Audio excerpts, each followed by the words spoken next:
So today I'm processing my garlic. And all I do is pull the head out of the drying table here, pull some of the dead paper off, and I'm using actually the mushroom tool that I got in my latest Apoca box to get most of the dirty paper off, or at least the dirt off. I don't sweat it too much, though. Some people hose down their garlic, but if you do that, it's going to take a lot longer to cure, and it's just not going to be as nice. So I would rather deal with a little dirt. And you'll see, you know, now that you look at them in the grocery store a little more closely, that there's often dirt on those. So I keep the whole length on my garlic, and then when I'm done, I put it over here in my bucket. And as you know, I have over 200 heads to go, so I better get back to work and do those. Oh, and one thing I did want to mention, somebody asked me how long I let these dry for, and I think I misspoke in my other video. I'm not really drying them, I'm letting them cure, which means I'm letting the paper form and the outside dry out a little bit. So I'm not like some people, I think, put them in a dehydrator, and I don't do that. I just leave them in the sun, let them dry a little bit. So it's been about a week, and then I make them look kind of pretty, and then I'll put them together in bundles to give away to people. So that's what we're doing today. Hello everyone. So you can see I'm done processing all my garlic, and I'm getting ready to put it into bunches, and I use just a regular old zip tie and some twine to do that.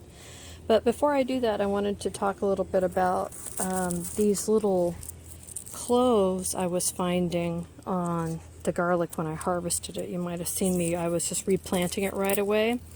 And I did some research and discovered this is something called a corm, C-O-R-M. And they attach themselves to the ends of the elephant garlic, and then they fall off, and it's actually some kind of, it's a seed garlic. So if you plant these, it takes 2 years for them to get to a full-size head, but if you plant them next year, you'll get one of these, which is a first-year elephant garlic, and it's just like an onion, only it's one huge clove of garlic. And then if you plant this again in the fall, you'll get a regular big head of elephant garlic.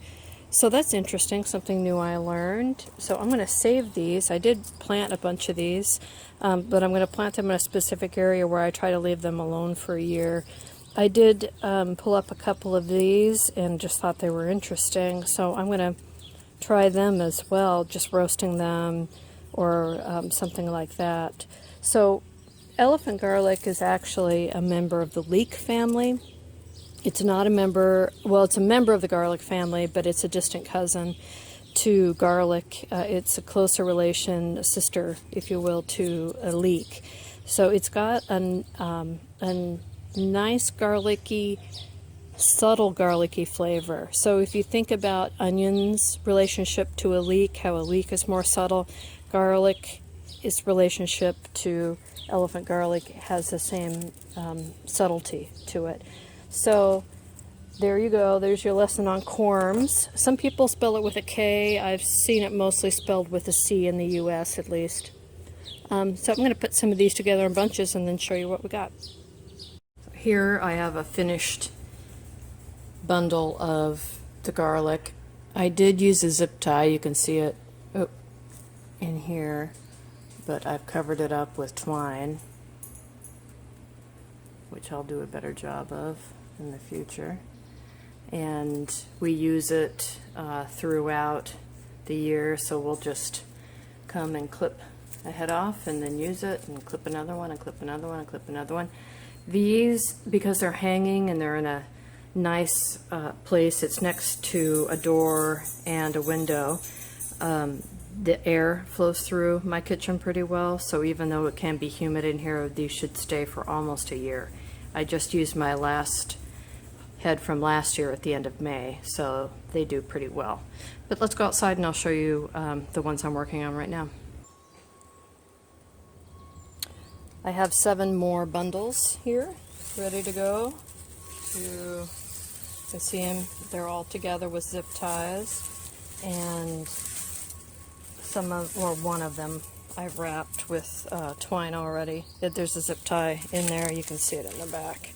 It helps for hanging, to hang on a zip tie and a nail, so that's a good bundle ready to go. And then I have the Elephant Garlc separate. It's kind of ugly when it's like this, so I don't like to hang it in the house, but I definitely will use it. That one's actually not bad. And we have all the corms that came from them. Remember, I have to plant those for 2 years before they'll form a big head, or 1 year and I'll get that round head. And then this is the best of the best that I have. I've kept it to plant for next year, so I've marked it in a box, and I'm going to put this box in my refrigerator. I plant garlic in the fall, which is something I've always done, and it's recommended. You get bigger heads that way. Therefore, I'll put it in the refrigerator now. It's the beginning of July, so we have August, September, October, so like 3 months in the fridge, and then I'll bring it out, let it warm up for a couple days, and then I'll plant it. So it's really only going to have to stay for about 3 months. So anyway, that's the garlic haul. Let me know what you think, and let me know if you have any questions, and we'll see you later. Bye.